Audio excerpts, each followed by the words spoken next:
Sometimes a war changes because of a battle, and sometimes it changes because of a single quiet word. The sound came so softly that most men in the yard never heard it. The wind carried it away almost as soon as it existed. But Private Thomas Walker heard it. And years later, long after the war had ended and the world had rebuilt itself into something almost ordinary again, he would still remember that moment with unsettling clarity. The word was simple, only 2 syllables. Danke. Late autumn, 1944. A prisoner camp somewhere in the American Midwest sat beneath a sky the color of dull steel.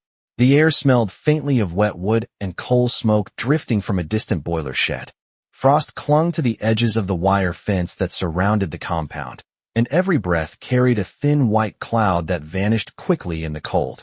The ground inside the yard was hard-packed dirt mixed with gravel, worn flat by thousands of boots moving back and forth through the same narrow paths day after day.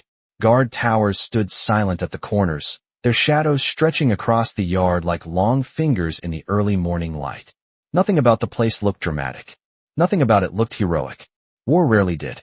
Private Thomas Walker stood near the supply shed with a clipboard tucked under his arm, the stiff cardboard edge pressed against the sleeve of his wool jacket. At 24 years old, he had already learned something most young men discovered too late. That war was less about grand moments and more about routine. Count the prisoners. Check the rations. Watch the gates. Write the numbers down. Repeat tomorrow. And the day after that. Thomas came from a farm outside Cedar Rapids, Iowa, where his father measured time by the planting season and the sound of tractors starting before sunrise. Before the war, he had spent his mornings in open fields that stretched wide and quiet beneath endless sky. The army had replaced those fields with fences and lists and instructions spoken in voices that left little room for questions. He did not hate the prisoners he guarded, but he had learned to keep a certain distance from them. Distance made things simpler. Distance kept the war manageable. That morning, a group of German prisoners had been moved into the workyard for sorting duty. Most of them were men who had been captured months earlier during the long Allied advance across Europe.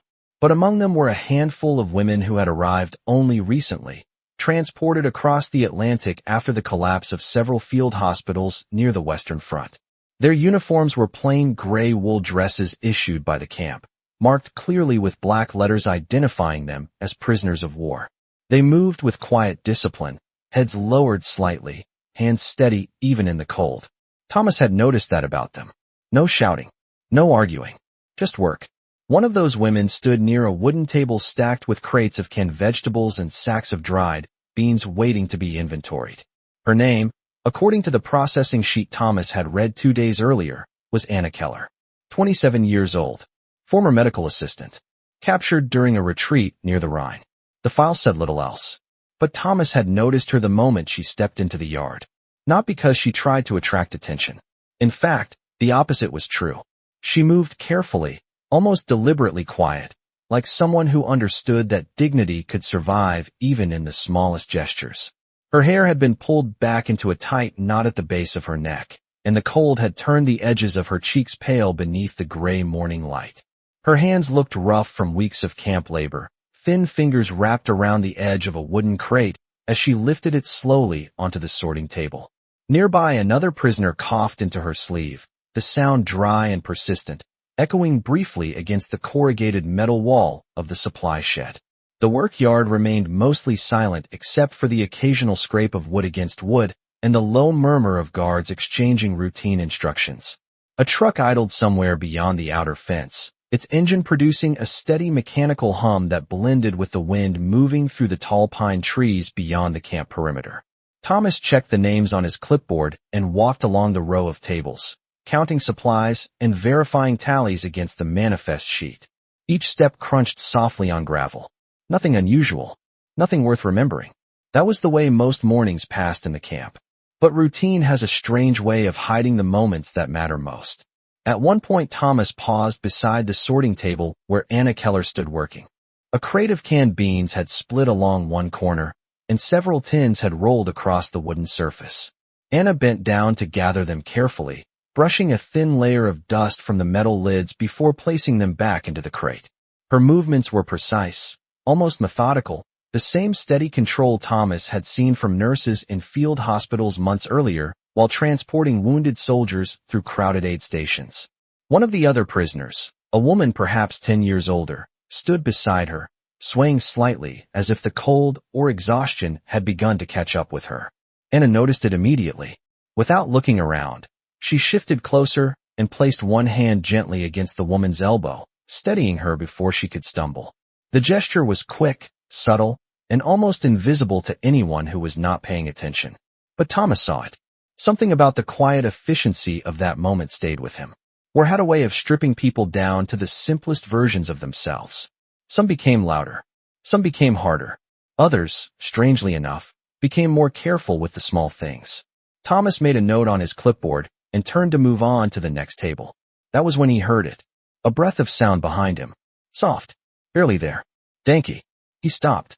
The word hung in the air for less than a second before the wind carried it away across the yard. Thomas turned slightly, unsure if he had imagined it. Anna Keller was still standing beside the crate, her eyes lowered as she adjusted the position of one of the cans inside the wooden box. She had not raised her voice. She had not even looked at him directly. But there was no one else close enough for the word to belong to. For a moment Thomas simply stood there, listening to the wind move along the fence line and through the wires above the yard. The strange thing was not the word itself. German prisoners said thank you sometimes. Not often, but it happened. What unsettled him was what followed. Because the moment after she whispered it, Anna Keller did something Thomas Walker never expected to see. And the quiet decision she made in that next minute would change the way he understood the war forever. Private Thomas Walker did not move right away. The clipboard remained tucked under his arm, forgotten for the moment, while the sound of that single quiet word lingered in his thoughts longer than it should have. Around him the yard continued exactly as it had before. Crates shifted. Gravel crunched under boots. Somewhere near the outer fence a guard cleared his throat and called out a routine instruction about inventory counts. Ordinary sounds. Ordinary motions. But the small moment behind him had already begun to change the rhythm of the morning in a way he could not yet explain. Thomas had learned to recognize many tones of voice during the war. Commands. Complaints. Arguments between tired men who had been away from home too long. The strained politeness of prisoners speaking English they had practiced carefully in their heads before daring to use it. But what he had just heard had none of that tension in it. It had not been a performance. It had not been fear. It had simply been quiet gratitude, spoken almost as if the woman had not expected anyone to hear it at all. He turned slowly, pretending to check the number painted on the side of the supply crate so that his movement would not draw attention. Anna Keller stood exactly where she had been before, adjusting the stack of cans inside the broken crate. The metal lids caught the pale morning light as she moved them one at a time into a new row. Her fingers moved carefully, making sure each tin rested flat so the crate would not tip again. She worked with the same focused patience he had seen in hospital staff months earlier when he had helped transport injured soldiers through a temporary medical station outside a French village. The memory surfaced without warning. Rows of cots. Quiet instructions spoken over the soft clink of instruments. People doing small, careful work in the middle of chaos. That was what Anna Keller reminded him of now. The woman beside her coughed again, the dry sound rattling lightly in the cold air. It was not dramatic, just persistent enough that anyone paying attention would notice it. Anna noticed. She always seemed to notice. Without turning her head, she slid one of the wooden crates closer to the older woman so she could lean against it while they continued sorting the supplies. The adjustment took less than a second. No one else reacted. The guard near the fence was busy, scanning the yard. Another prisoner lifted a sack of beans and carried it toward the scale station. Routine swallowed the gesture almost immediately. But Thomas saw it again. 2 small acts within a single minute. First the quiet thank you, then the careful shift of the crate to help someone else keep her balance. He felt a faint tightening in his chest that he could not quite name. War had taught him many things about people. He had seen men panic under pressure and others grow unexpectedly calm. He had seen soldiers share their last cigarette with someone they barely knew. But he had also seen the opposite. Suspicion. Silence. The habit of looking only after oneself because survival often demanded it. What he had not expected to see inside a prison yard was someone who seemed to carry a different set of rules entirely. Thomas cleared his throat softly and stepped closer to the sorting table. The cold morning air carried the scent of dry beans and metal from the opened crates. Anna Keller did not look up right away. She continued placing the tins one by one into the new crate, aligning the labels so the inventory numbers would face the same direction. It was a small detail most prisoners ignored, but she had taken the extra second to do it correctly. "This crate is damaged," Thomas said in a neutral voice, more to maintain routine than because the information mattered. Anna nodded once without lifting her eyes. "Yes," she answered quietly in English that carried a faint German accent. The word was simple. "Careful." He noticed that she spoke slowly, choosing each syllable with precision as if she wanted to make certain the meaning was clear. Thomas lifted the edge of the crate and inspected the split corner. The wood had cracked where one of the nails had worked loose. Nothing serious. A replacement crate could solve it in seconds. He set the clipboard down on the table and reached beneath the workbench where empty crates were stacked for situations exactly like this. When he placed the new crate beside her, Anna paused just long enough to glance up. Her eyes were pale gray in the morning light. Tired, but steady. She did not smile. She did not speak again. She simply began transferring the cans from the damaged crate into the new one with the same quiet efficiency she had shown before. The older prisoner beside her leaned slightly against the crate Anna had moved earlier. Her coughing had softened now that she was no longer standing completely unsupported. Thomas returned to his clipboard and pretended to review the inventory numbers while the work continued. But his attention drifted back to the two women at the table. Something about the dynamic between them was different from the usual tension he observed among prisoners who were forced to share the same space. Anna Keller did not behave like someone waiting for orders. She behaved like someone already accustomed to helping others long before anyone asked her to do it. The work hour moved forward slowly, measured by the steady arrival of new crates from the storage shed and the gradual stacking of sorted supplies near the loading dock. The truck beyond the fence finally shut off its engine, leaving the yard noticeably quieter. Without the low mechanical rumble, the smaller sounds became clearer. Boots shifting on gravel, the scrape of wood across the table, the faint rustle of wine through the pine trees outside the camp perimeter. Thomas finished recording the numbers on the manifest sheet and walked toward the far side of the yard where the next group of prisoners waited for instructions. But halfway there he glanced back again. Anna Keller had stepped slightly aside from the table. The older woman beside her had begun coughing once more, deeper this time. The sound caught somewhere in the back of her throat. Anna reached into the pocket of her gray dress and removed something small wrapped in a square of cloth. Thomas could not see exactly what it was from where he stood, but he saw the way she unfolded the cloth and broke whatever was inside into two smaller pieces. She offered one to the older woman with a quiet motion of her hand. The woman hesitated for a second before accepting it. Whatever it was disappeared quickly, swallowed with the kind of careful gratitude people showed when food was scarce. Anna kept the smaller piece for herself. She did not eat it immediately. Instead, she waited until the coughing stopped, then turned back to the table and resumed sorting the remaining cans. Thomas felt the tightening in his chest return, stronger now, because he suddenly understood something he had not expected to learn inside. A prison yard. The word she had whispered earlier had not been meant for him alone. It had been meant for the moment itself, for the small chain of kindness that had already begun moving quietly through the yard long before anyone realized it had started. The morning continued its slow, steady rhythm, the kind of rhythm that made hours inside the camp feel longer than they really were. Private Thomas Walker walked the length of the yard again with his clipboard pressed against his sleeve, checking tallies that rarely changed and marking boxes that had already been counted twice. The sun had climbed slightly higher now, though the warmth had not followed it. The air still carried the sharp edge of late autumn, the kind that slipped easily through wool jackets and settled into a man's bones before he noticed it. The prisoners worked in silence broken only by the soft scrape of crates sliding across wood and the dull thump of sacks being lowered onto the scale table. It was not unpleasant work, just repetitive, the sort of labor designed more to occupy time than to produce anything urgent. Thomas had been assigned to the supply yard for 3 weeks now, long enough to memorize the pattern of each day. At 8 o'clock the trucks arrived. At 9 the first round of inventory checks began. By late morning the prisoners sorted the goods into new stacks while the guards filled out their reports. Routine held the place together the way nails held together the wooden barracks lining the far side of the compound. Yet something about this morning had shifted slightly out of that familiar pattern. Thomas noticed it most clearly every time his eyes drifted back to the same sorting table. Anna Keller worked there with the same calm patience she had shown since the day she arrived. The crate Thomas had replaced earlier was now half full of neatly stacked cans, each one aligned, so the printed labels faced outward in identical rows. Most prisoners did not care about such details. They moved supplies quickly, doing only what was necessary to avoid corrections from the guards. Anna seemed to approach the task differently, as if careful work itself mattered more than the rules that required it. The older woman beside her had stopped coughing for the moment and leaned against the crate Anna had moved earlier.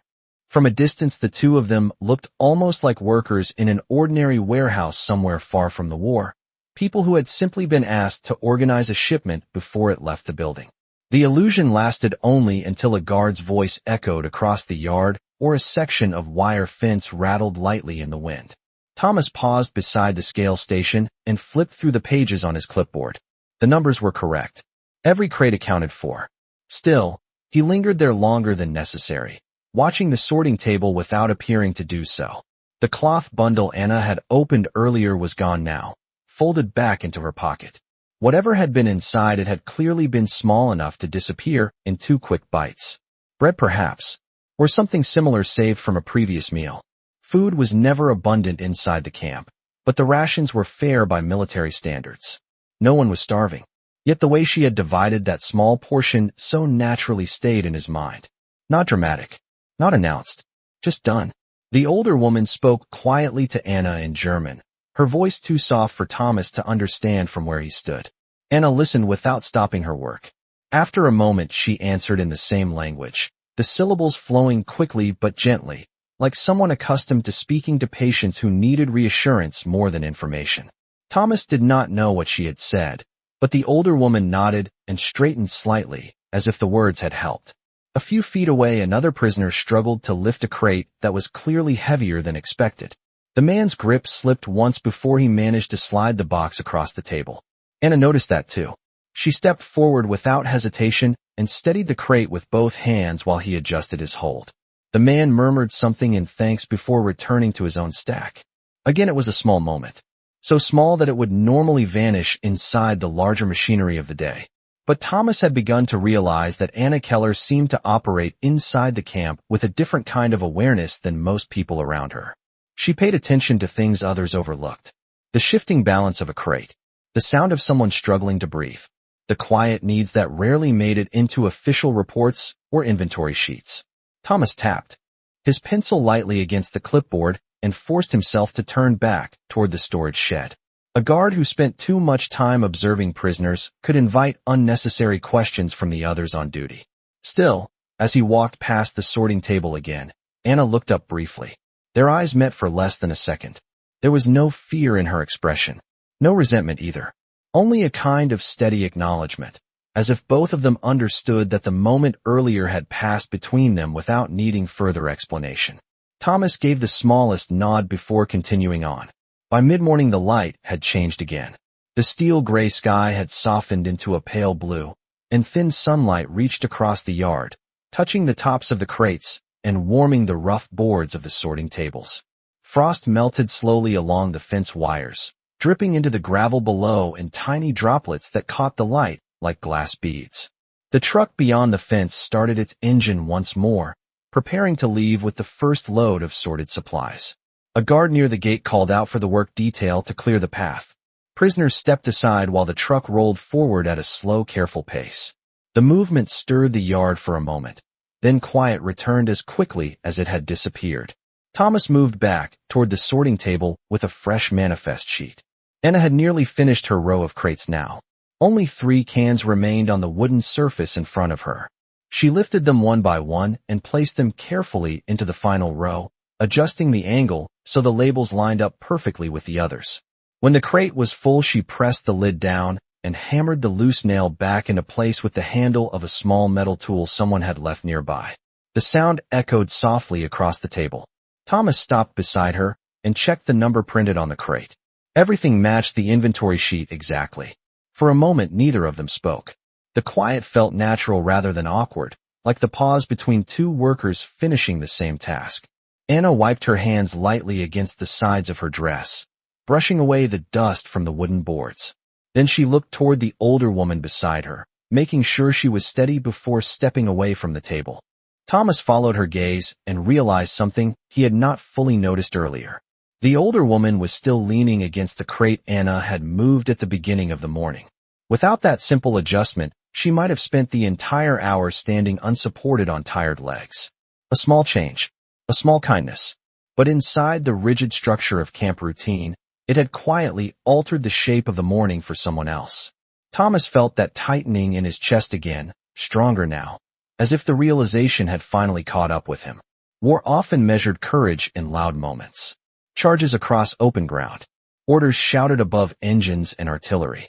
But here in the supply yard, the only thing that had changed the course of the morning was a woman who noticed when someone else needed help and acted before anyone thought to ask. And somehow, without realizing it, Private Thomas Walker had begun paying attention in a way he never had before. The work hour drifted slowly toward noon, though inside the fenced yard time rarely moved in ways that felt natural. The sunlight had grown stronger now, spreading across the packed gravel and warming the wooden tables where the prisoners continued their careful sorting.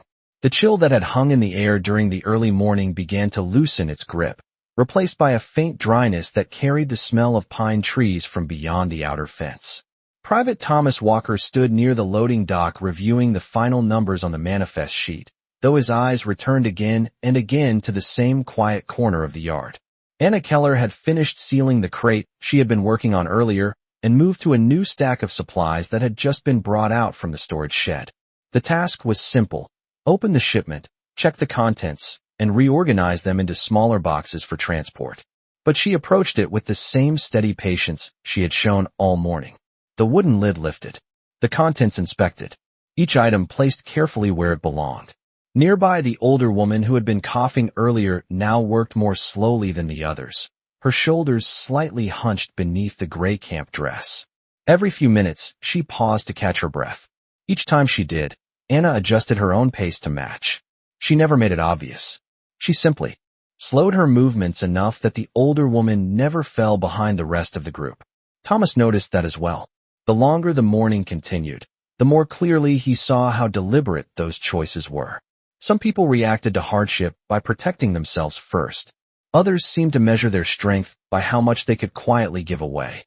The difference between those two kinds of people was rarely written down anywhere, but it was visible if someone bothered to watch long enough. A whistle sounded from the far end of the compound. The sharp note cut cleanly through the yard and echoed briefly against the corrugated walls of the storage building. It was the signal for the midday meal break. The prisoners stopped their work almost immediately. Crates were closed. Tools were placed back on the table. Guards moved toward the gate that led to the mess hall building across the gravel yard. Routine again. Always routine. Thomas tucked the manifest sheet beneath his clipboard and followed the line of prisoners toward the mess hall entrance. The building was long and narrow, built from rough boards that had weathered through several seasons already. Inside, rows of wooden tables stretched from one end of the room to the other. The air smelled of soup, coffee, and the faint sweetness of baked bread that had cooled on metal trays near the serving counter. The food was plain but filling. A ladle of vegetable soup, one slice of bread, a small portion of potatoes. The prisoners moved through the line quietly, collecting their trays before taking seats along the long tables. Guards remained near the walls, watching without interfering. Thomas leaned against the doorway for a moment, observing the room the same way he always did during meal periods. Most of the prisoners ate quickly. Hunger had a way of turning meals into practical tasks rather than moments of comfort. But once again his attention drifted to the same place it had returned all morning. Anna Keller sat near the end of one of the tables with the older woman beside her.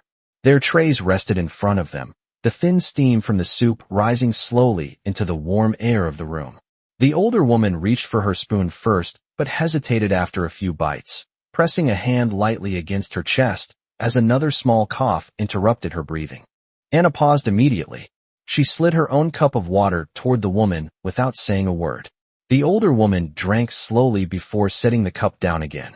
Thomas watched as Anna then broke her slice of bread into 2 equal pieces and placed one half on the edge of the other woman's tray.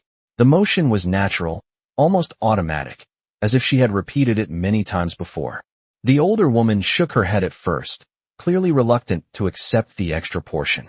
Anna answered quietly in German, her voice low but calm. After a moment, the older woman nodded and took the bread. Thomas felt the now familiar tightening in his chest return once more. He had seen soldiers share rations in the field before. That kind of generosity often came from a sudden emotional moment or from the bond formed between men who had fought side by side. But this was something different. Anna Keller did not know this woman from before the war. They had arrived at the camp only days apart.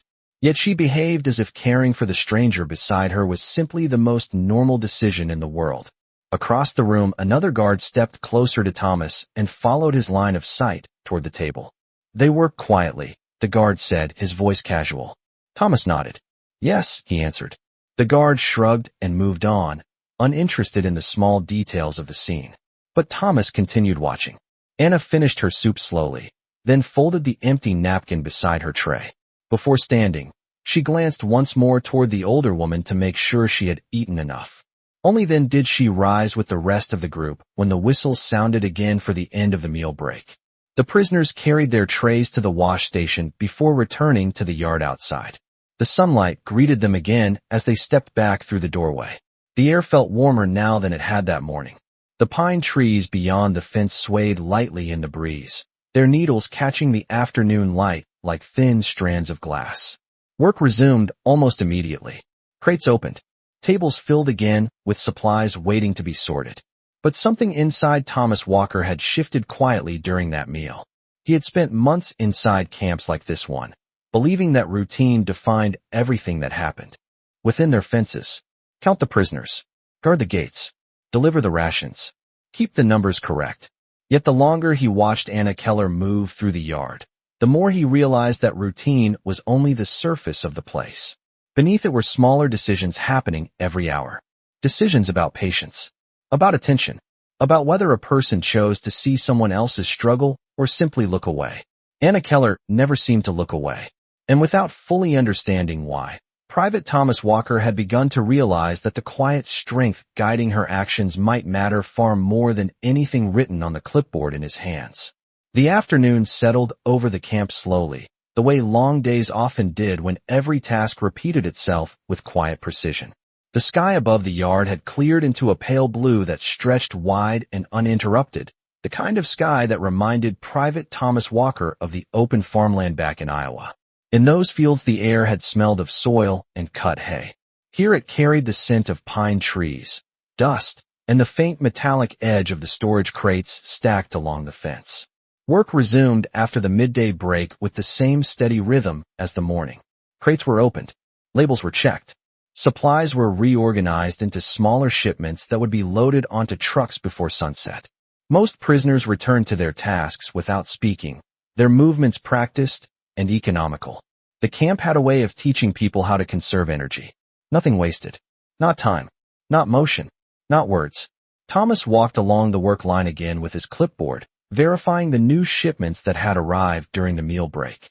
The numbers matched the manifest sheet exactly. Canned vegetables, dried beans, flour sacks marked with black stenciled letters.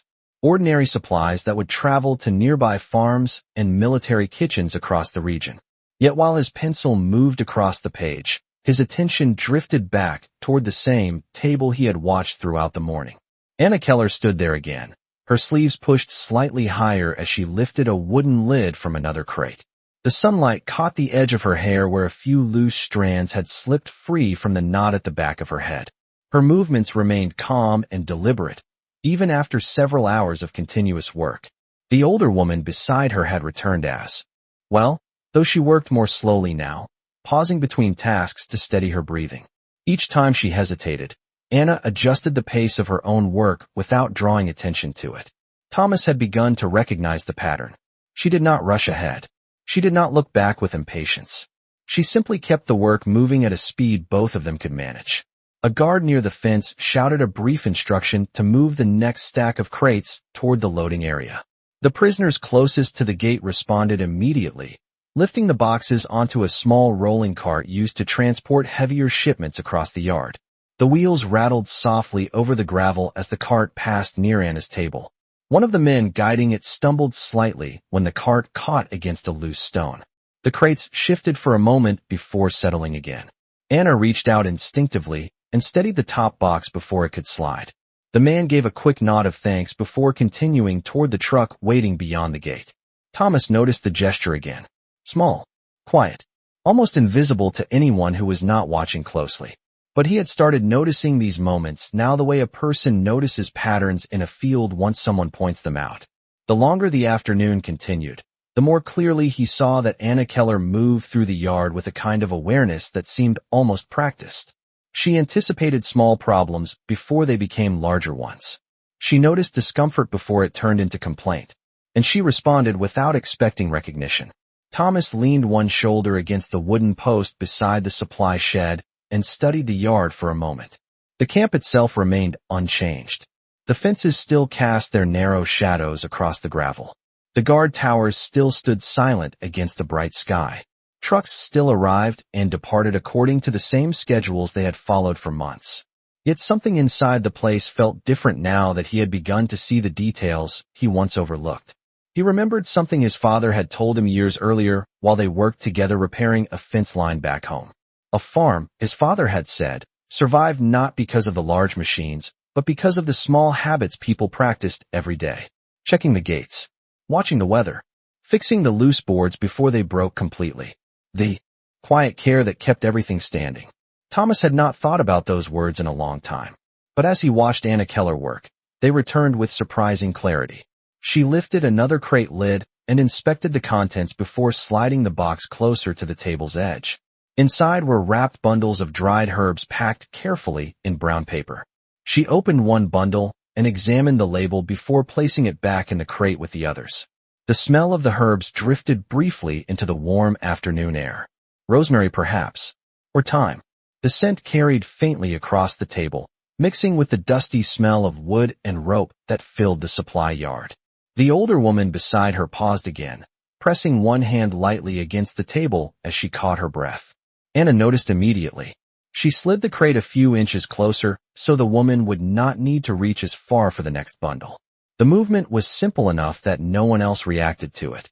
But Thomas saw the relief in the older woman's shoulders as she resumed her work. A whistle sounded again near the gate, signaling that the next truck was ready to be loaded. Several guards moved toward the loading area while the prisoners nearest the dock lifted the sorted crates onto the back of the vehicle.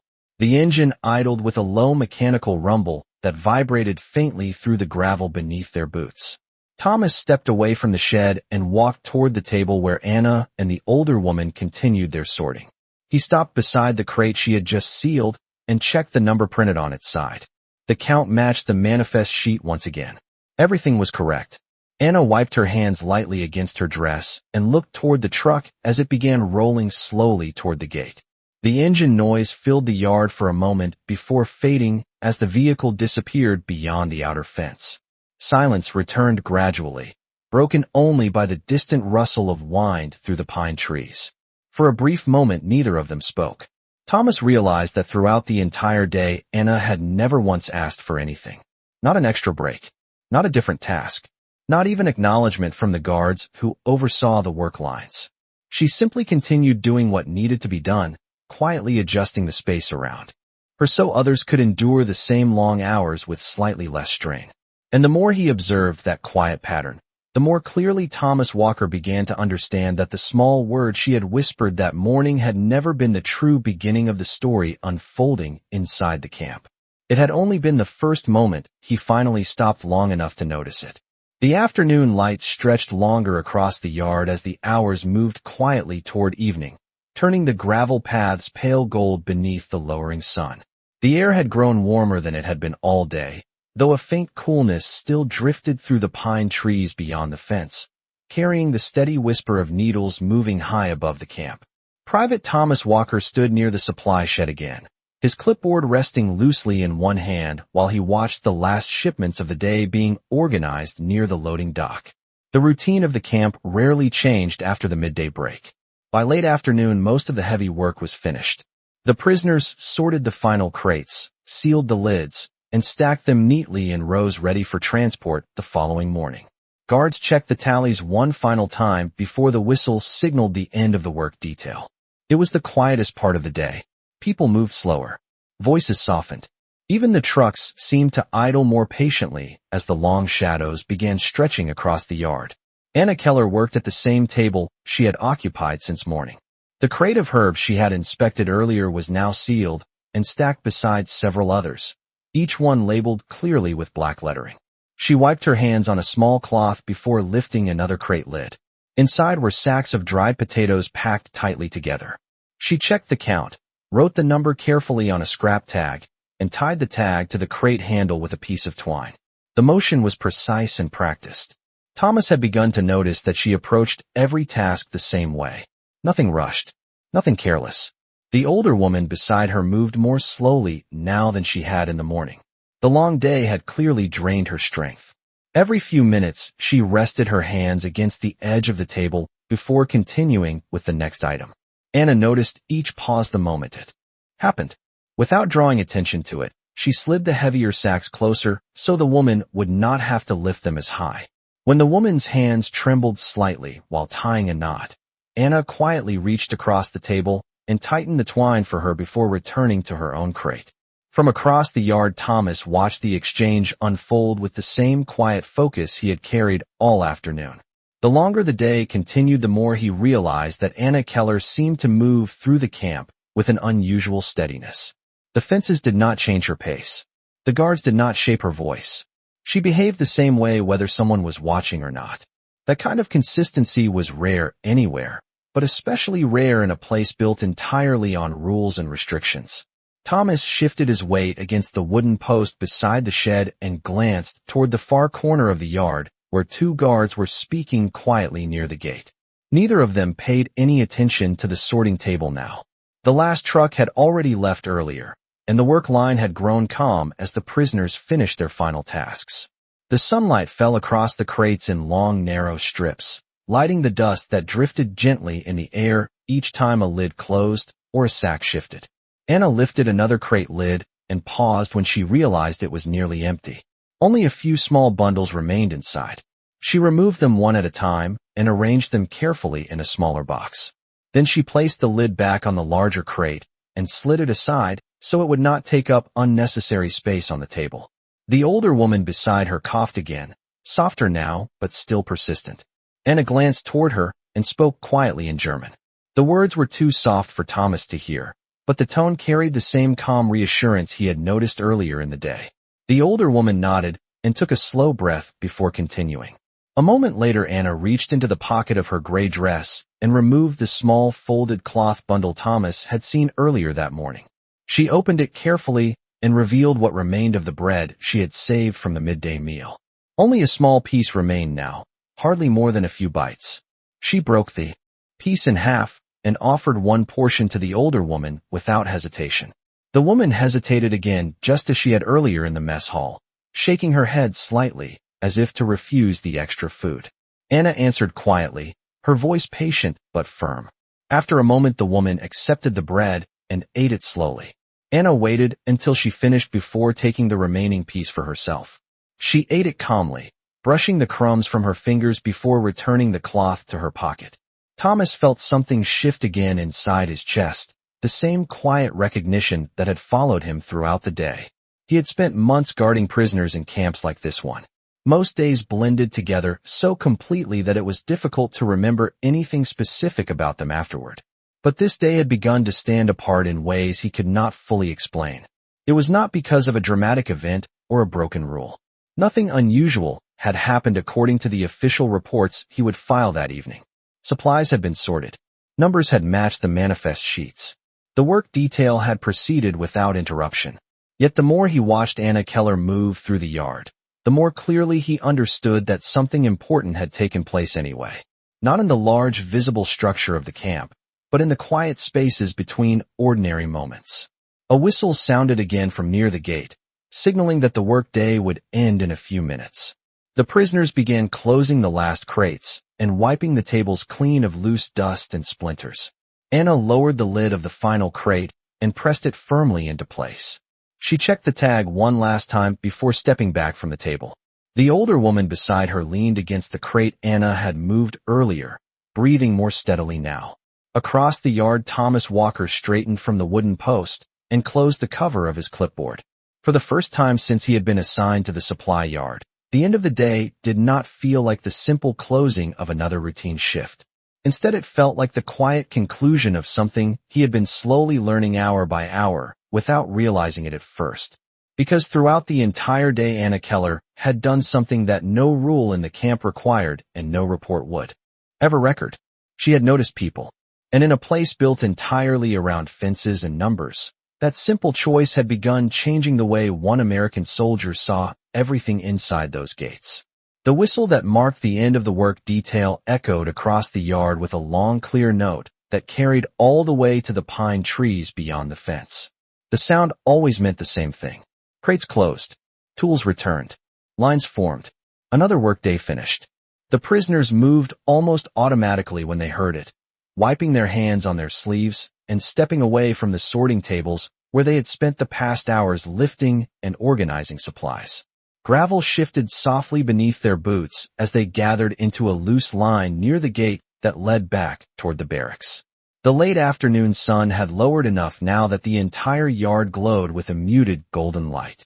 The wooden crates stacked near the loading dock cast long shadows across the ground, and the wire fence shimmered faintly where the sunlight caught the metal strands. Private Thomas Walker closed the cover of his clipboard and tucked it beneath his arm. The day's numbers were complete. Every crate accounted for. Nothing out of place. On paper, it had been an ordinary shift inside the supply yard. Yet as he watched the prisoners assemble near the gate, the day felt anything but ordinary. Anna Keller stood near the back of the line with the older woman beside her. The woman's breathing had steadied somewhat during the final hour of work, though the long day still showed in the way her shoulders sagged slightly beneath the gray fabric of the camp dress. Anna remained close enough that the woman could lean against her arm if necessary. It was the same quiet attentiveness Thomas had noticed all day. Not dramatic. Not obvious. Just constant. One of the guards near the gate began counting the prisoners aloud, his voice firm but routine. The numbers moved steadily upward as each person stepped forward into the line. No one rushed. No one spoke.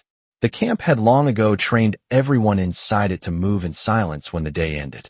Thomas walked slowly along the side of the line, glancing at faces as they passed the counting point.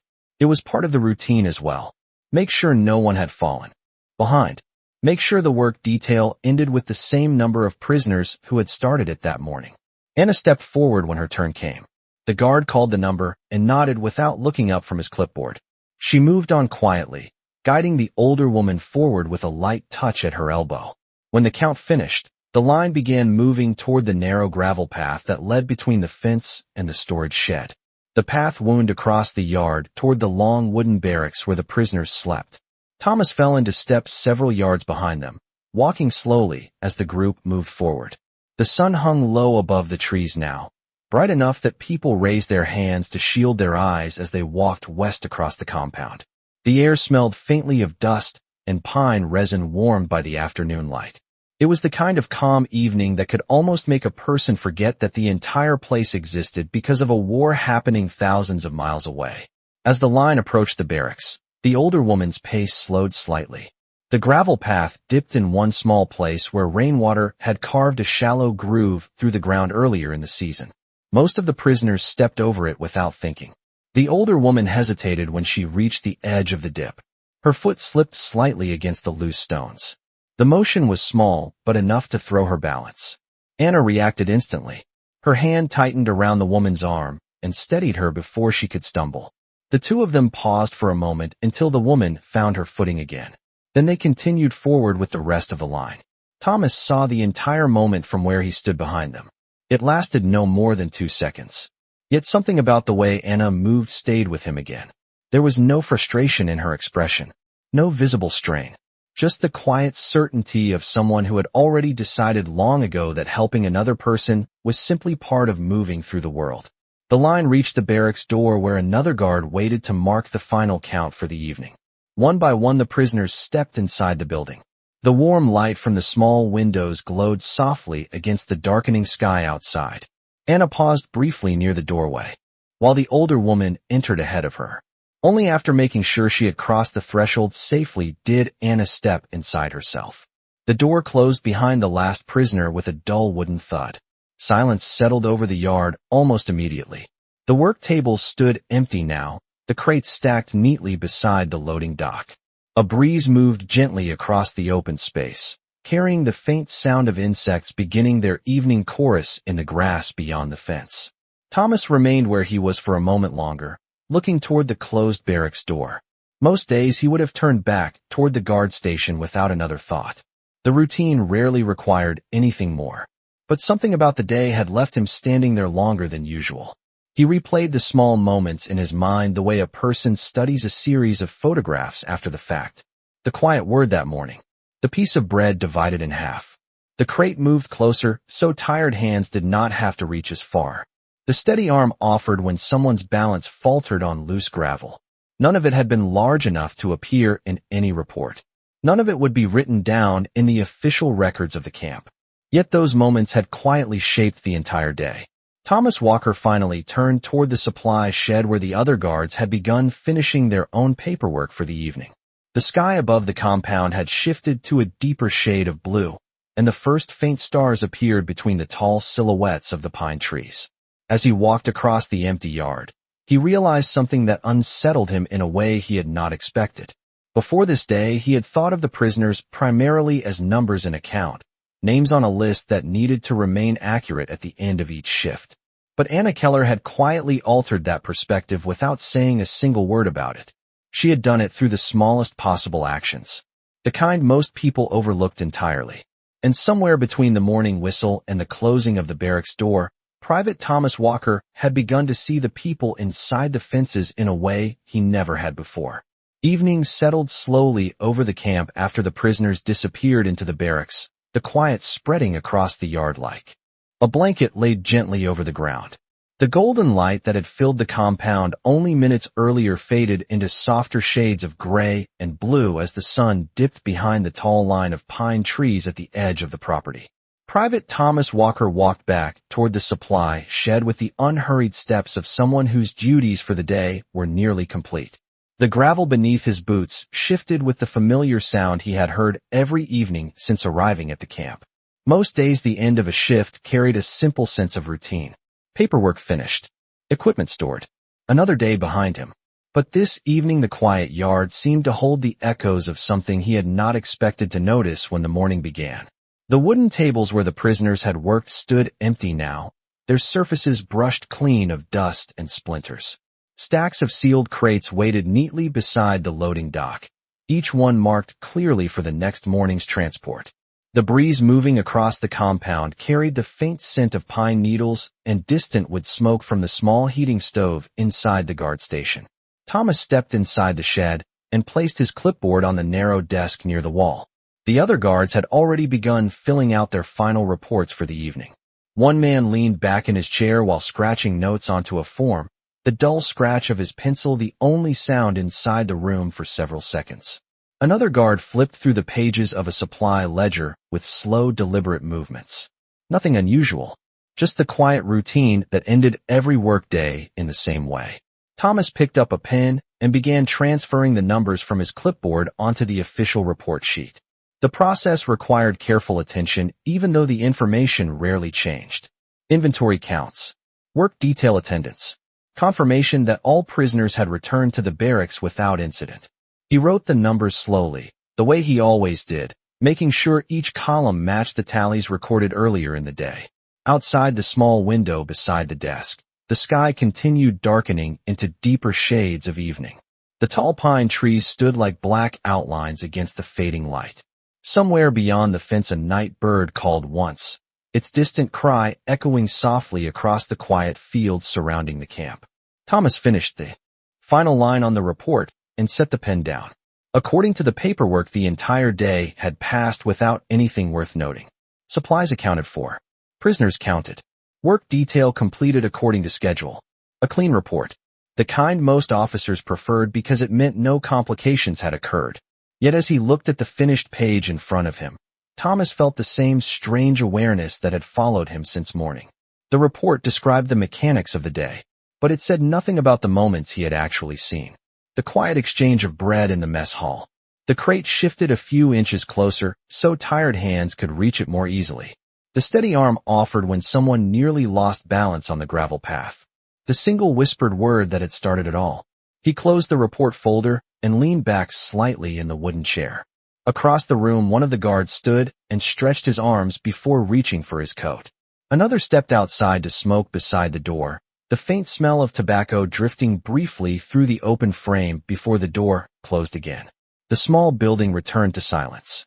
Thomas remained seated for another minute, listening to the distant sounds of the camp settling into evening. From the direction of the barracks came the low murmur of voices, the quiet conversations that always filled the space after a long day of work. Nothing loud, just the gentle sound of people talking in different languages about ordinary things. Meals, letters from home, memories carried across an ocean. Thomas had rarely thought about those sounds before. To him, they had always blended into the background noise of the camp. But tonight they felt different somehow. More human, less distant. After a moment, he stood and stepped outside the shed. The night air felt cooler now, brushing lightly against his face as he walked toward the edge of the yard. The fence stretched in both directions beneath the dim lights mounted on the guard towers. Beyond it, the land opened into dark fields that rolled gently toward the tree line. The war existed far away from this quiet place, yet its presence shaped every fence post and every locked door inside the compound. Thomas rested his hands against the wooden railing near the supply dock and looked across the empty yard where the prisoners had worked only hours earlier. The tables were still there. The crates remained stacked in their careful rows. The gravel path where the older woman had nearly stumbled curved gently toward the barracks door, now hidden in shadow. The entire place looked ordinary again. Just another military installation following the same schedule it had followed for months. But the memory of the day would not leave him, because somewhere between sunrise and sunset he had begun seeing something he had never fully noticed before. The camp had always seemed defined by its fences, the wires, the guard towers, the strict counts that determined how each day began and ended.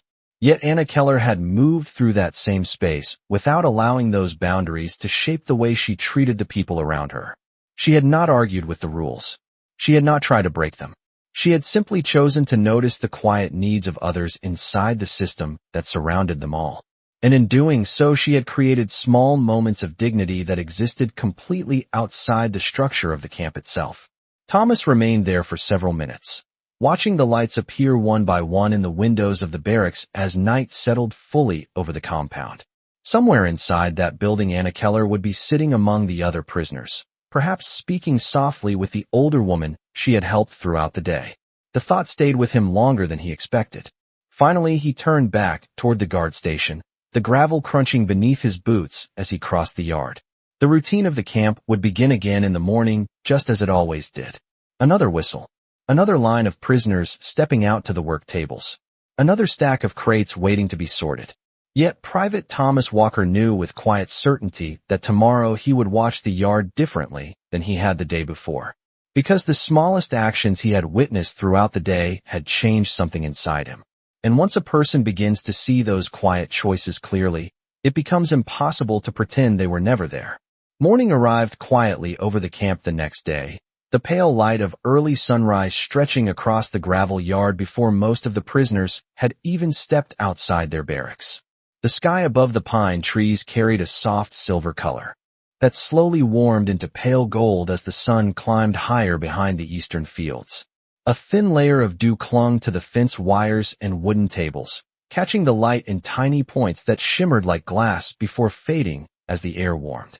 Private Thomas Walker stood near the guard station with a tin cup of coffee in his hands, watching the compound come back to life with the same steady rhythm that defined every morning inside the camp.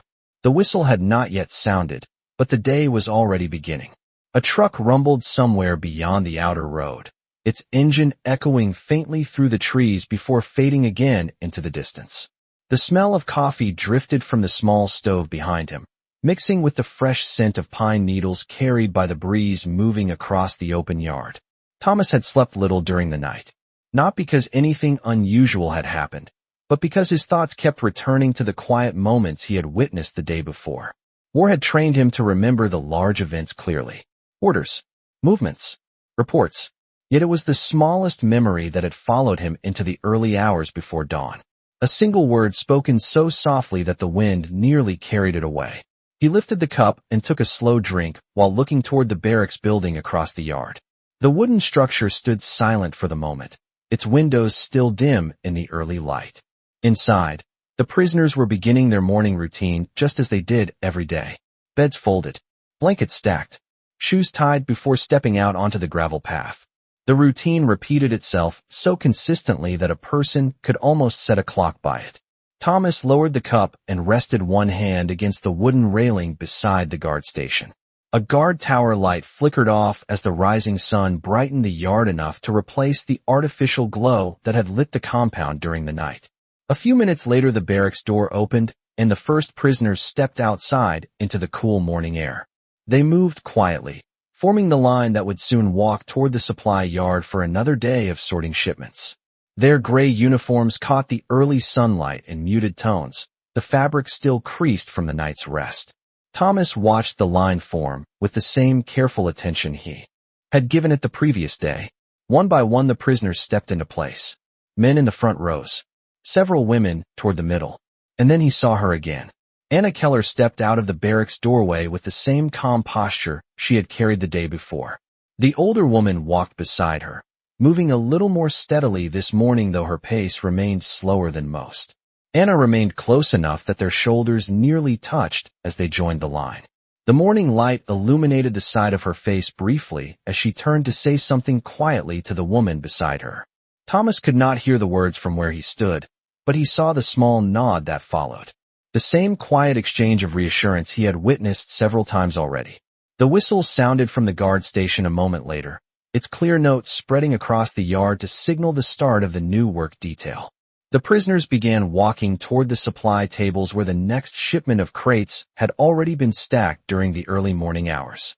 Thomas finished the last of his coffee and set the empty cup beside the railing before stepping forward to join the routine count. The gravel shifted beneath his boots as he walked along the side of the line. He checked faces the way he always did, though this morning the act carried a different meaning for him. Yesterday those faces had been numbers moving through a system designed to keep order inside the camp. Today he saw them more clearly as individuals. People who carried their own quiet routines into the same fenced space every day. When Anna passed the counting point, she glanced briefly in his direction. It was the same brief acknowledgement he had seen the day before. Not a smile, not a gesture that would draw attention. Just a steady look that lasted no longer than a second before she continued walking with the rest of the line. Yet that small moment was enough to remind Thomas of the realization that had settled in his mind the previous evening. The yard filled gradually with the sounds of the new day's work beginning. Crates opened, lids set aside. Papers rustled as guards checked the shipment lists. Anna moved to one of the sorting tables and lifted the first crate lid with both hands. Inside were rows of small tin containers packed tightly in straw to prevent damage during transport. She removed them carefully and began arranging them across the table for counting. The older woman worked beside her again, her hands moving slowly but with more confidence than the afternoon before. Thomas noticed immediately that Anna adjusted the crate closer so the woman would not need to stretch across the table. The movement was almost identical to the one he had seen yesterday. Simple, quiet, done without drawing attention. For a moment, he simply watched the scene unfold. The rising sun now illuminated the entire yard, turning the wooden tables warm beneath the morning light. The wire fence glowed faintly where the sunlight touched the metal strands. The camp looked exactly as it always had. Yet for Thomas Walker something inside the place had changed. Because now he knew that the smallest actions inside those fences could shape the entire rhythm of a day. And he understood that the quiet strength he had witnessed the day before was not an accident. It was simply the way Anna Keller chose to move through the world, even inside a place built entirely to control it. The morning grew brighter as the work detail settled into its rhythm, the pale gold sunlight spreading across the yard until every crate and table stood clearly defined beneath the rising sky. The cool air that had lingered during sunrise slowly warmed, carrying the clean scent of pine trees drifting across the fence line from the fields beyond the camp. Private Thomas Walker moved along the edge of the work yard with his clipboard tucked beneath one arm, watching the familiar motions of another day begin. Yet this morning felt different to him in ways he could not easily explain to anyone else. The routine had not changed. The whistle had sounded at the same hour. The prisoners had stepped from the barracks and taken their places beside the tables just as they always did. But once a person begins seeing the quiet patterns behind ordinary moments, those patterns become impossible to ignore. Anna Keller stood at the sorting table with the same calm focus she had carried the previous day. The crate she had opened revealed rows of small metal containers wrapped in straw to protect them during transport. She lifted them one by one, brushing away bits of straw, before arranging the tins into careful rows across the table. The older woman worked beside her again, her hands moving slowly but steadily. Every few minutes Anna adjusted the position of a crate so the woman would not need to stretch across the table. The movement had become familiar to Thomas now, a quiet correction made without interrupting the rhythm of the work. From a distance the entire scene looked ordinary. Two prisoners sorting supplies beneath the open sky, guards walking their rounds across the gravel yard, trucks idling near the gate waiting for the next shipment to be loaded. Yet Thomas knew there was something deeper happening inside those ordinary motions. Because the small choices he had watched the day before were happening again without hesitation. The same quiet awareness. The same steady attention to the people standing beside her. He paused near the loading dock and pretended to check the markings on one of the supply crates while continuing to watch the table where Anna worked. The sunlight fell across the wooden surface, warming the boards until the grain of the wood stood out clearly beneath the light. Anna lifted another tin from the crate and set it down beside the others. When the older woman struggled briefly with a bundle of straw tied around the remaining containers, Anna reached across and loosened the knot before sliding the bundle closer so the woman could continue sorting without strain. The exchange lasted only seconds. Neither woman spoke. They simply continued working. A guard walked past Thomas carrying a clipboard of his own and glanced toward the sorting table. Quiet group this morning, the man said casually before continuing toward the gate. Thomas nodded in agreement, but did not add anything more. The guard had already moved on, his attention fixed on the truck that had just arrived outside the fence. The engine's low rumble filled the yard for a moment before fading again when the driver shut it off.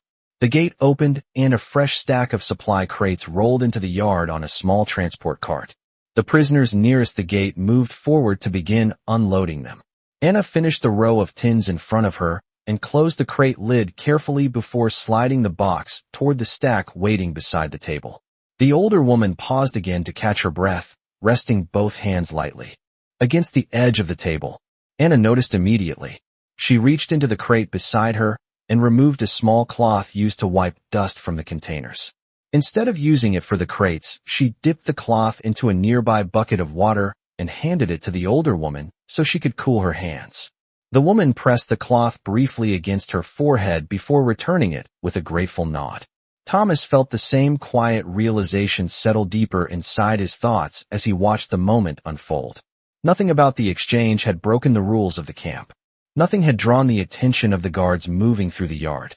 Yet it changed the rhythm of the work around them in a subtle way. The older woman straightened her shoulders and returned to the table with steadier hands. The crates continued moving through the sorting line without interruption. The morning advanced one small action at a time. Thomas shifted his weight against the railing beside the dock and looked across the yard toward the fence that marked the boundary of the compound. Beyond it the land stretched wide and open beneath the bright sky, fields rolling gently toward the distant tree line. It was the same view he had seen every day since arriving at the camp. Yet this morning the fence seemed less like the defining feature of the place. The wires still stood where they always had, glinting faintly in the sunlight. But the quiet choices unfolding inside those boundaries carried a kind of strength that the fences themselves could not contain. Anna Keller continued sorting the next crate, her movements steady and precise. The older woman worked beside her with renewed energy after the brief pause. The two of them spoke quietly in German once or twice, though their voices never rose above the soft background sounds of the yard. Thomas watched them for several minutes before turning back toward his clipboard. The morning report still required completion. The numbers would still need to match the manifest sheets before the truck left with the first shipment. Routine remained the structure that held the camp together. Yet as he began writing the tallies for the new crates arriving at the gate, he realized something important about the morning unfolding around him. The quiet strength he had seen the day before had not faded overnight. It had simply continued forward into the new day, carried through the smallest choices made without hesitation. And for the first time since he had been assigned to the supply yard, Private Thomas Walker understood that the most important moments inside the camp might never appear in any official record at all. The morning continued unfolding across the yard with the steady patience of a place that had learned to measure time by routine rather than by events. The sun had climbed higher now, bright enough to warm the wooden surfaces of the sorting tables and draw the faint scent of dust and straw into the air. The gravel paths that crossed the compound shimmered lightly where the sunlight touched the pale stones, and the wire fence glowed in thin silver lines against the open sky beyond it. Private Thomas Walker stood beside the loading dock with his clipboard resting against his palm, though his attention had drifted once again toward the same table where Anna Keller and the older woman continued their work. The morning shipment had grown larger than expected. Crates filled with preserved vegetables and sealed tins were stacked in 2 long rows beside the gate, waiting to be sorted before the truck returned to collect them. Prisoners moved steadily between the stacks and the tables, carrying the wooden boxes in pairs so the work could continue without interruption. The movement of the yard had become almost rhythmic now. Lift, carry, set down, count, stack again. Yet even within that rhythm Thomas could still see the smaller moments unfolding quietly around Anna's table. She finished arranging the final row of tins from one crate and closed the lid carefully before sliding the box toward the growing stack beside the table. The older woman beside her worked through a bundle of straw packed around several glass jars, her hands moving slowly but with determination. The jars clinked softly as she placed them on the table for counting. One of the jars slipped slightly against the wooden surface and began rolling toward the edge. Anna caught it before it could fall, her hand closing gently around the glass. She set it back among the others without saying anything. The older woman gave a brief nod of thanks before continuing her work. Thomas noticed how natural the exchange looked now. The two of them had developed a quiet rhythm together that seemed to exist entirely separate from the structure of the camp. They spoke only when necessary, yet their movements seemed almost coordinated. Anna anticipated the tasks that required heavier lifting and handled them before the older woman needed to struggle with them. In return, the older woman kept the sorting line moving steadily, counting each item with careful precision so the crates could be sealed and stacked without delay. The system worked not because anyone had ordered it that way, but because the two of them had quietly shaped the work around each other's strengths. A guard crossed the yard toward Thomas carrying a fresh manifest sheet. "Another shipment coming this afternoon," he said, handing the paper over before continuing toward the gate. Thomas glanced at the sheet briefly. The numbers were larger than usual. More crates, more sorting, another long stretch of work before the day would end. He tucked the paper beneath his clipboard and looked back across the yard. Anna had moved on to the next crate already, prying the lid open with the small metal tool used for the heavier boxes. The wood creaked softly as the lid lifted. Inside were sacks of dried beans tied tightly with rough cord. She loosened the first knot and slid the sack closer to the older woman so she could begin counting the contents. The work continued with the same quiet patience that had defined the morning. Yet as Thomas watched, a small moment unfolded that caught his attention more sharply than the others. The older woman's hands trembled slightly while tying one of the cords back around a partially opened sack. The knot slipped once, then again. Anna noticed immediately. She reached across the table and finished tying the cord with a quick practiced motion before gently pushing the sack back into place. The older woman rested her hands against the table for a moment as if gathering strength before continuing. Thomas felt the now familiar tightening in his chest again. The moment itself was almost invisible to anyone who was not paying attention. No words, no dramatic gesture, just a quiet adjustment that allowed the work to continue smoothly. Yet he understood now that these small choices carried more meaning than the larger actions most people noticed first. War often demanded attention through noise and urgency, but the quiet strength he had been observing inside the yard spoke in a different language entirely. The breeze shifted slightly and carried the scent of pine needles across the compound once more. Anna closed the final sack of beans and wiped her hands against the cloth she carried in her pocket. She glanced briefly toward the older woman to make sure she was ready before opening the next crate. Their eyes met for a second. The woman nodded. The work continued. Thomas leaned his elbow against the wooden railing beside the dock and watched the yard with a new sense of awareness. When he first arrived at the camp months earlier, he had believed that order here depended entirely on the rules enforced by the guards and the fences surrounding the compound. The system was designed to maintain control. Count the prisoners. Assign the tasks. Keep the lines moving. Yet over the past 2 days he had begun to realize that something else also held the place together. Not the rules written in official reports, but the quiet choices made by individuals inside the system itself. The choice to notice when someone else needed help. The choice to offer that help without expecting recognition. Anna Keller continued sorting the crates beneath the warm morning sun, as if those choices were the most natural thing in the world. She did not look toward the guards to see whether anyone had noticed. She did not pause to draw attention to what she was doing. She simply worked. And in doing so, she quietly shaped the entire rhythm of the yard around her. Thomas closed the cover of his clipboard and looked once more across the compound. The trucks would return soon. The next shipment would arrive. The work would continue exactly as scheduled. Yet he knew now that the story of the place was not written only in the numbers recorded on the report sheets. It was also written in the smallest actions that allowed people to remain human even inside the boundaries of war. The late morning sun rose higher above the pine trees, spreading bright, steady light across the supply yard until every crate, every gravel path, and every strand of wire along the fence stood sharply defined against the open sky. The warmth of the day had settled fully now, replacing the cool air that had lingered at sunrise. Dust lifted softly each time a crate shifted across. The wooden tables, drifting through the sunlight in thin golden lines before settling again. Private Thomas Walker stood near the loading dock with his clipboard resting against the railing, though he had stopped writing several minutes earlier.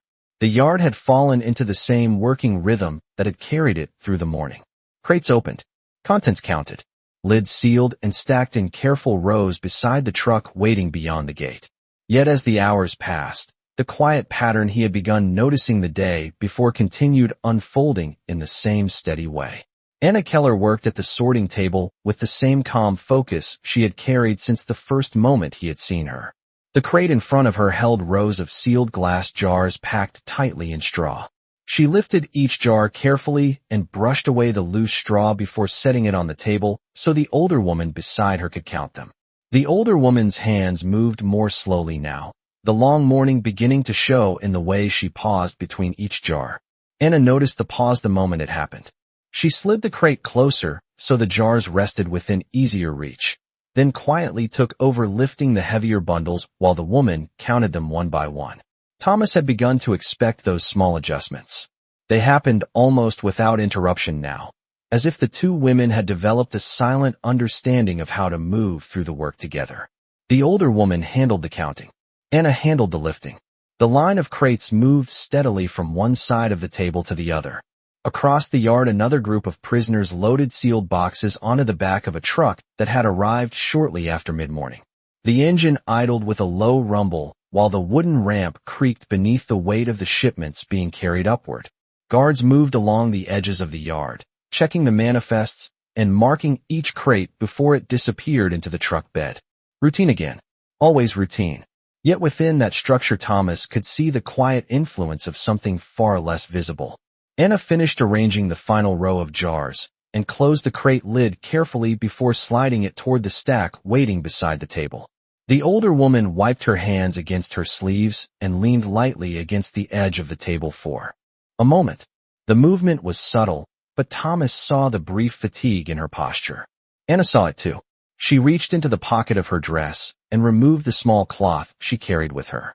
Instead of wiping the dust from the table as she had done earlier, she dipped the cloth into the water bucket and handed it to the older woman. The woman pressed the cool cloth against the back of her neck before returning it with a quiet nod. No one else in the yard seemed to notice the exchange. The truck engine continued humming near the gate. A guard called out the next crate number while checking the manifest sheet. But Thomas felt the same quiet understanding settle deeper inside his thoughts. The moment did not interrupt the work. It allowed the work to continue. Anna lifted the lid from another crate and revealed rows of sealed tins packed in straw. She began arranging them across the table just as she had done earlier that morning. The older woman resumed counting them carefully, her voice barely audible as she whispered the numbers beneath her breath. Thomas stepped away from the railing and walked slowly along the edge of the yard, the gravel shifting beneath his boots with each step. He paused beside one of the stacked crates and pretended to inspect the marking on its side, while continuing to observe the table. The sunlight had grown warmer now, bright enough to draw the scent of dry wood from the boards beneath the women's hands. Anna lifted another tin and placed it beside the others. When the older woman's fingers hesitated briefly over the next container, Anna steadied it with one hand so it would not roll across the table. The movement was almost automatic. Thomas realized that what he had been witnessing over the past 2 days was not simply kindness. It was discipline of a different kind. The kind that required attention every minute. The kind that asked a person to notice the smallest changes in the people around them and respond before those changes turned into real difficulty. War had taught soldiers many forms of discipline. Marching in formation. Following orders without hesitation. Maintaining equipment under pressure. But the quiet discipline Anna Keller practiced required something else entirely. It required seeing people even when circumstances encouraged everyone to look only at the tasks in front of them. The truck driver outside the gate honked once to signal that the loading was nearly finished. Guards called out the final crate numbers while prisoners carried the last boxes up the wooden ramp. Anna sealed the crate in front of her and pressed the lid firmly into place before tying the tag to its handle. The older woman finished writing the count number on a small scrap label and attached it beside the tag. The crate joined the others in the stack beside the table. Thomas glanced toward the open fields beyond the fence. The wide land stretched toward the horizon beneath the clear sky, untouched by the fences that defined the camp itself. For a moment he imagined what it would feel like to walk beyond that boundary without needing permission from anyone. Yet the thought passed quickly. Because the quiet strength he had been observing inside the yard had already shown him something unexpected. The fences surrounding the camp could control movement. They could control where people slept and where they worked. But they could not control the way a person chose to treat the people standing beside them. Anna Keller continued opening the next crate beneath the warm midday sun. The older woman worked beside her with steady patience. And as Private Thomas Walker watched them from across the yard, he understood that the quiet discipline guiding her actions carried a strength far greater than anything the fences around the camp were built to contain. The afternoon slowly leaned toward evening as the final hours of work unfolded across the supply yard, the sunlight now warmer and lower as it stretched long shadows across the gravel paths and wooden tables. The steady rhythm of the day had not changed. Crates still opened and closed. Numbers were still counted and written down on small paper tags. The truck near the gate had already been filled once and had returned again for the last shipment scheduled before sunset. Routine held the camp together the way it always had, quiet and methodical, measured by whistles and tallies rather than by the passing of time itself. Private Thomas Walker stood beside the railing near the loading dock with his clipboard resting loosely against his arm. He had already finished writing the inventory numbers for the afternoon shipment, but he had not yet returned to the guard station. Instead, he watched the yard the way a person watches a familiar landscape after suddenly noticing something new about it. Anna Keller stood at the sorting table where she had worked for most of the day. The final crate in front of her contained small cloth sacks tied with rough twine. She untied each knot carefully and poured the contents into a shallow tray so the beans inside could be counted before being sealed again for transport. The older woman worked beside her with steady patience, whispering the numbers beneath her breath while her fingers moved through the small pile of beans. When the count finished, Anna poured them back into the sack and tied the cord with a tight, secure knot before placing the bundle back into the crate. The movements were simple, yet by now Thomas understood the quiet pattern guiding them. Anna adjusted the position of the tray so the older woman would not need to lean too far forward. When the woman paused to stretch her hands, Anna continued counting so the work line would not stop. Small decisions, repeated over and over until they formed their own quiet rhythm. Across the yard, another group of prisoners finished loading the last crates onto the truck bed. The wooden ramp creaked softly beneath their boots while the driver checked the manifest sheet with one of the guards. The engine started again, its low rumble vibrating through the gravel before the truck rolled slowly toward the open gate. The vehicle passed beyond the fence and disappeared along the dirt road leading through the fields. Silence settled briefly across the yard once more. Anna closed the lid of the final crate and pressed it firmly into place. She tied the tag to the handle and slid the box toward the growing stack beside the table. The older woman wiped her hands against her sleeves and leaned lightly against the table while catching her breath. Anna glanced toward her and spoke quietly in German. The woman answered with a small nod before straightening again. Thomas watched the moment from across the yard with the same quiet attention he had carried since the morning before. 2 days earlier, he would have seen nothing unusual in the scene, just prisoners completing their assigned work beneath the watch of the guards. But now the smallest details carried a meaning he could not ignore, because those details revealed something stronger than the system that surrounded them. Anna Keller had not tried to challenge the rules of the camp. She had not spoken loudly or demanded anything from the guards overseeing the work detail. Instead, she had chosen to move through the day with quiet discipline, shaping each small moment with patience and attention.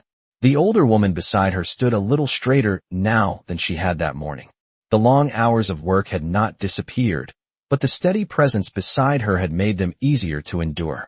Thomas stepped away from the railing and walked slowly across the yard. The gravel shifted beneath his boots as he approached the sorting tables.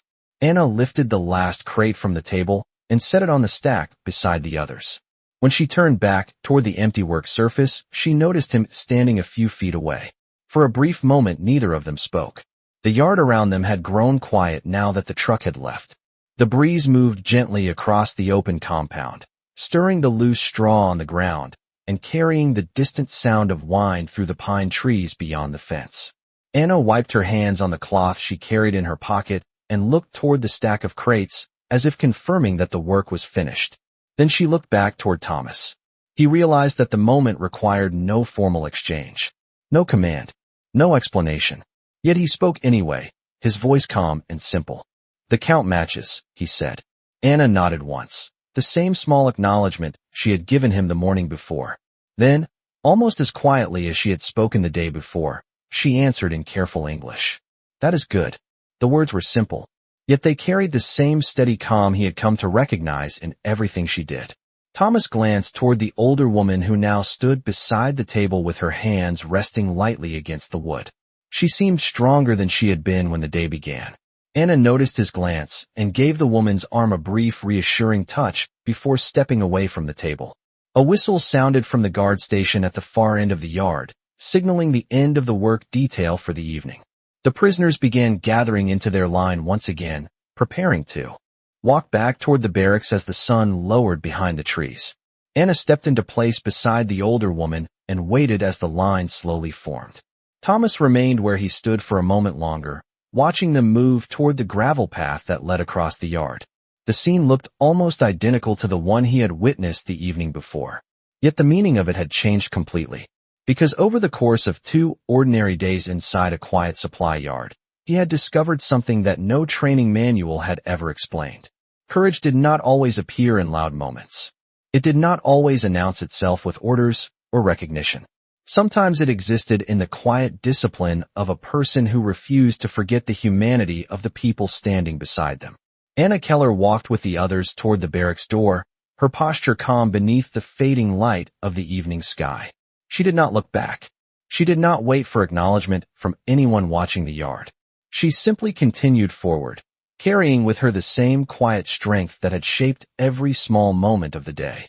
And as Private Thomas Walker watched the line disappear into the barracks once more, he understood that the single word she had whispered 2 mornings earlier had never been about gratitude alone.